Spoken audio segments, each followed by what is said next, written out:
पूजा गर्ने व्यक्तिले यी 7 वटा नियम फलो गर्नु भएन भने तपाईले गरेको धर्म कर्म व्रत पूजा पाठ केही पनि फल तपाईलाई प्राप्ति हुँदैन।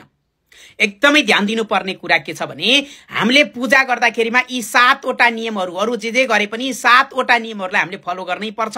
यो नियमलाई हामीले नियमित लागू गर्नुपर्ने हुन्छ। सबैभन्दा पहिलो नियम छ नुहाई धुवाई नगरिकिन शुद्ध वस्त्र धारण नगरिकिन कहिल्यै पनि पूजा कोठामा जानु हुँदैन। भगवानको पूजा आराधना अथवा हामीले व्रत बस्ने दिनमा पनि शुद्ध अथवा पवित्र वस्त्र धारण गरेकै हुनुपर्छ र कालो वस्त्र लगाएर कहिल्यै पनि हामीले पूजामा बस्नु हुँदैन। त्यसबाट नेगेटिभ एनर्जी इफेक्टहरु हामीलाई आउने हुँदा नेगेटिभ भाइब्रेसन आउँदै हुँदा हाम्रो ध्यान लाग्दैन। हामीले गरेको ध्यान नलगाइसकेपछि हामीसँग कुनै पनि प्रकारको आध्यात्मिक चिन्तन आउँदैन।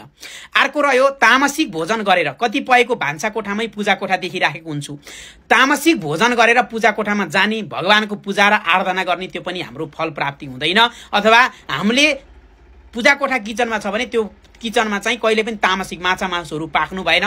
अझै लसुन प्याजलाई पनि तामसिक मानेको छ। ती खानेकुराहरु त्यहाँ पाक्नु भएन। भर्सकै धर्मशास्त्रले त मन्दिर अलगै बनाउनु एउटा कोठा मन्दिरलाई हुनु ईशान्य कोण पूर्व उत्तरको बीचको कोण ईशान्य कोणमा चाहिँ मन्दिर देवताको पूजा गर्ने स्थापना गर्नु राख्नु भनेर भनिएको छ। अब अर्को कुरा